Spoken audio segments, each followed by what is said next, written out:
Welcome to Longevity Industries' presentation of the Destiny of Manufacturing podcast, brought to you today by the Precision Metalforming Association and the PMAís Educational Foundation. We have with us today Paul Nathanson from the Bracewell Media Group and Omar Nashshibi, who is with the Franklin Partnership.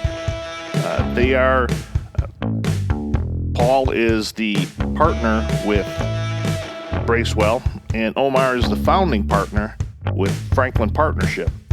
Gentlemen, thank you for being here today. We really appreciate it. Thank you. Thank you. So what I'm going to do is I'd like to hear from you guys. What exactly does the Franklin Partnership and Bracewell do, and why are they important to manufacturing? Thank you, and I'll go ahead and I'll get started. This is Omar Nashshibi, founding partner with the Franklin Partnership. We are a bipartisan lobbying firm based in Washington, D.C., just across from the Senate office buildings.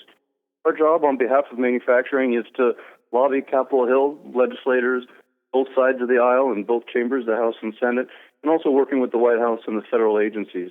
We tend to draw our priorities based on what our manufacturing associations, such as PMA, tell us are important, whether it's on workforce development, tax reform, trade, regulatory reform. And so we try to raise the awareness on Capitol Hill and try to move legislation or block some harmful bills that might be moving through the process. And similarly, over the regulatory side, we try to work with the regulators on the new rules that they're writing. And this is Paul Nathanson, and I'm a partner in the Policy Resolution Group at Bracewell, and I run the Strategic Communications practice.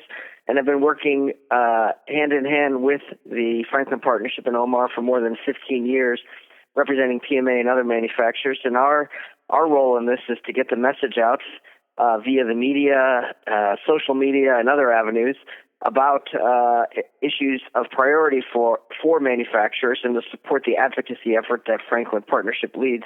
In addition, our responsibility is really to explain to policymakers, the news media, the public, all about manufacturing, about the great careers in it, and about the important policy issues that really the manufacturing community in the United States are concerned with to ensure that we continue to manufacture in this country. That's excellent. Now, one thing that I would say is kind of a lead into that is that I think often it's overlooked how important advocacy is for manufacturing. Whether you're a Precision Metalforming Association member or not a member, this advocacy benefits you if you're a small to medium-sized manufacturer and you're faced with some of the challenges today.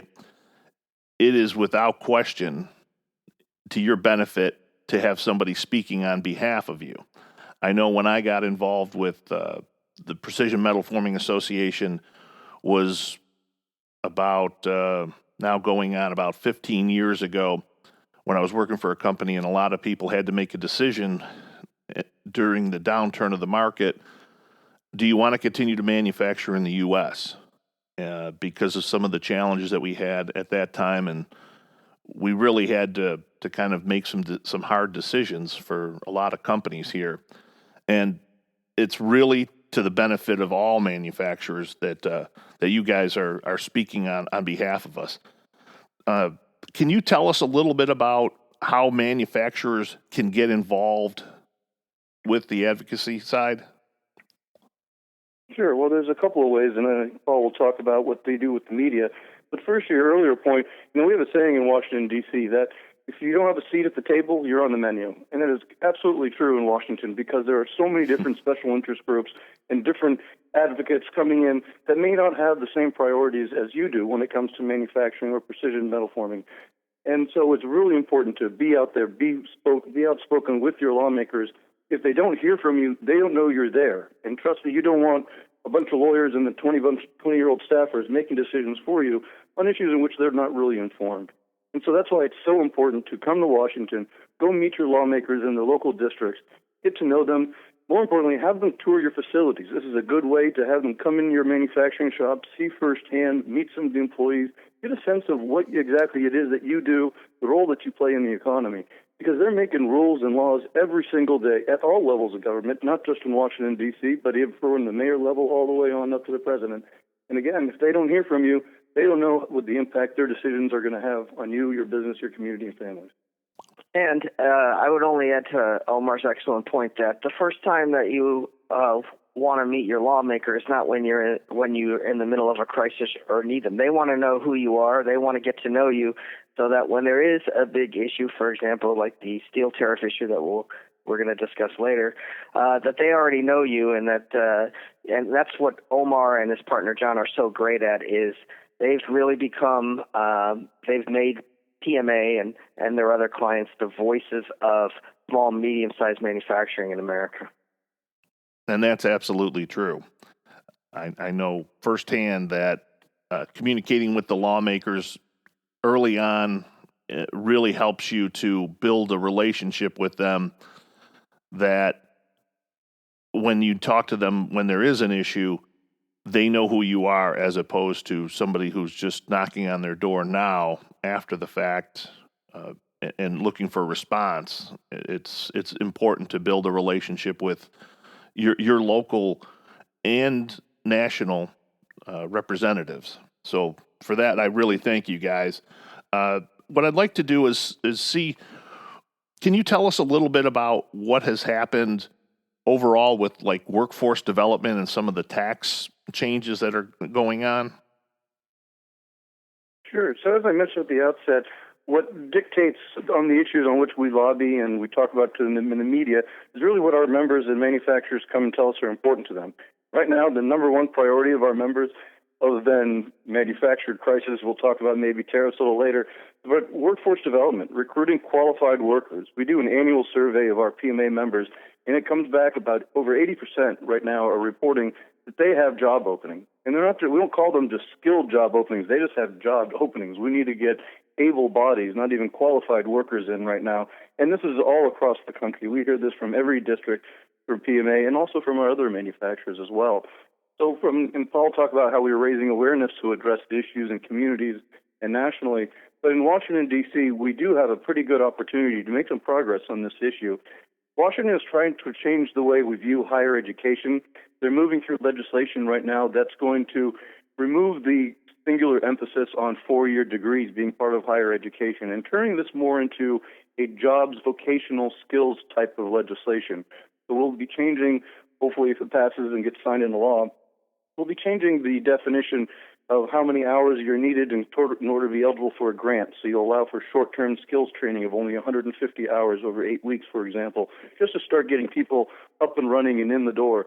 Because we're seeing real challenges in some parts of the country. You've got in manufacturing 2% unemployment rate. So you've got real challenges recruiting folks in certain parts. So we're hoping that by changing the way the laws approach higher education and turning it more into getting people trained and skilled for a job will really help matters in that sense. And also on the other side, we're expecting by the end of this week a new proposed rule from the administration, from the Department of Labor, on apprenticeship programs. It's going to be a complete rewrite of the way apprenticeships are done right now. They're going to be turning the power over to industry associations, having them issue the standards, the guidelines, and even the grants, and taking the federal government more out of the process.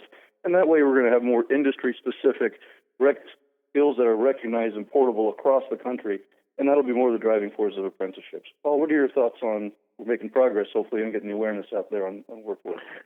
Yes, it's our job here at Bracewell is to help Omar and John on the advocacy front by really educating folks about manufacturing careers and the great opportunities that there are in the industry, and to counter the misperception, the old perception about manufacturing jobs and the career opportunities by emphasizing the high-tech nature and the very exciting aspects of the career, and the fact that you're contributing, whether it's to national defense or you're contributing to innovation and technology. And we do that through a variety of ways, as Omar mentioned. One of the most important things is for our member companies, for manufacturers, to invite their member of Congress to visit a plant and see it in action, and so that they could explain. We also use the annual manufacturing day where manufacturers open their doors to kids and their parents to tour their facilities. But we're constantly also working with the media to talk about the career opportunities for our manufacturing and the fact that there is such a shortage of workers, and that this is something that both parents and teachers and those who are those who advise on careers should be steering people towards. Yes, very much I think so. you also mentioned on taxes was the other one you mentioned. On that was a long-term priority. This was actually the most consequential tax bill really since 1986. And what drove a lot of this was small, medium-sized manufacturers. And it wasn't really the big multinationals, corporations. There were a lot of real positive provisions in this new law that are really geared towards the smaller businesses. For example, they increased the Section 179 equipment expensing to now have a higher limit to allow for our manufacturers to be able to purchase those machines and be able to immediately expense them at a higher rate, in addition to having 100% for business deductions allowed for the next several years. In addition to making the C Corporation rate permanent at 21%, they also considerably lowered the pass-through rate, which the vast majority of metalworking manufacturers actually are a Subchapter S, LLP, pass-through, some kind of entity such as that, paying at the individual rate, and that now is down quite a bit as well. So there's definitely some positive growth items that came out of this new tax law. What we're suggesting to folks is now you finally have some stability to be able to plan for the next 3 to 5 years a capital investment strategy for your CapEx expenditures. And we suggest right now is the time to be looking at not just buying new machines, but also how you want to retro and what kind of rehab you can do to your existing facilities, because there's also a number of provisions that were included in the tax law that are going to be very beneficial for those of you that are trying to redo your roof, redo part of your structures. And we suggest you talk to your tax advisors on that. There's quite a bit out there, but the message is still kind of up in the air. Does the public truly support it? What does it mean? A lot of this is really just educating people out there about what's actually in the new tax law and how it affects them. Absolutely. That's great. Can you guys tell me now, one of the things that we do here at the Destiny of Manufacturing podcast is we try to focus on a 5-year perspective. So looking out 5 years from now, what are some of the things that you see on the horizon that are important to manufacturers and things that we need to pay attention to and work on now? Well, obviously, number one is figuring out your workforce strategy and how you're going to deal with that long term.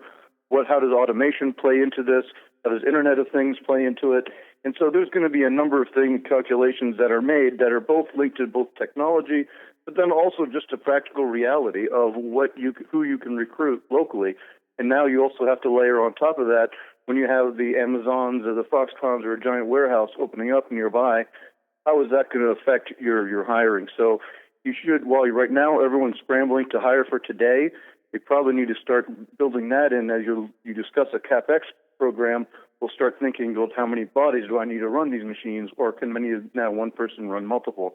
So obviously I would take that workforce that many are just focusing on today, stretch that out into their 5-year plan, especially if they're thinking about growth, acquisitions.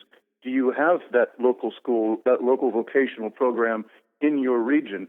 If you don't, maybe now is the time to start helping build one through a public-private partnership, so that way in that 5 years, when you know you're ready for the next round of expansion, you already have some workers in the pipeline. The greatest threat that we do see out there, other than the practical worker shortage, is honestly cybersecurity. Increasingly, we're now seeing, even if you're not Department of Defense supplier, that you do have additional requirements from your customers for maintaining those. They're giving you a lot of their copyright, their patented information, a lot of their designs and their drawings. And so there's a lot of cybersecurity threats out there, particularly for small, medium-sized manufacturers. We're no longer talking about a phishing email from a prince in Africa. This is real, where people are actually going in, and you are having some cyber espionage going after business communities. And we're increasingly seeing that more at the downstream. They're not attacking General Motors and General Electric. They're going down towards their downstream suppliers. Sure. I don't have too much to add to that because Omar captured it quite well, but I would say from a communications point of view is as new people go into the workforce, and it's the millennial generation, we have to really I think manufacturers really have to look at how they're communicating with their employees from perspective workers. The way that younger people communicate is very different from the way that we communicated. And, the use of social media and online and digital media and promoting your brand, promoting your company is going to be very important. And there's really not a choice, because that's the way that your customers, your employees are communicating now and the technology changes. The technological changes that have occurred over the last 5 years have been incredible and are going to keep changing at a rapid pace on how we communicate with each other. Right. As far as the communication standpoint, what other things can we do to get the, I guess, general public, as well as probably a lot of the people within the schools were not exactly manufacturing friendly for a number of years. I think the STEM curriculum focus has helped that. Do you think that there's other things from a communication standpoint that we can do to try and get that word out there better and possibly show that there is some benefits to manufacturing from their standpoint? Yeah, I think we need to look at the way that our children are obtaining information, and we can't be using old systems and hope that it filters down to kids and teenagers regarding manufacturing. Kids are using different forms of communication. They're using Twitter, they're using Instagram, they're using Snapchat. And as you could see, larger brands are very involved in these social media platforms, and manufacturers have to kind of get out of their comfort levels and also use these communication vehicles to communicate with younger kids and their parents. And we have to be where they are and the way that they communicate. We can't tell them that you need to communicate using the platforms that we're most comfortable with. It doesn't work that way. Right. And that's certainly pretty obvious, I think, from communicating with a lot of the kids you see out there today. If you ask them the questions of how that we used to maybe communicate maybe 10, 15, 20 years ago, the existence of newspapers is barely hanging on by a thread currently. Exactly. And how they consume that information is certainly different too, and the time structure that they have for dedicated to consuming that information is really changed a lot. As far as we used to watch the NBC, CBS nightly news at 6 or 7 p.m. That's where we were able to get our news. Now, all those news channels, they still have those programs, but they also have special programs on Snapchat. So kids can watch a 1-minute version of NBC News. That's how people are consuming their information.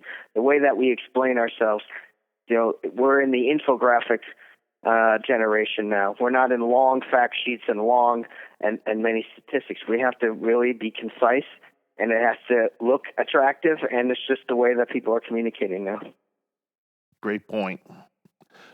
As far as other things that are coming down the road here for us on the advocacy side, as well as the communication side, is there something that's specific that members and non-members can do to get involved with some of these programs, and what can we do to better assist you guys to do your jobs better?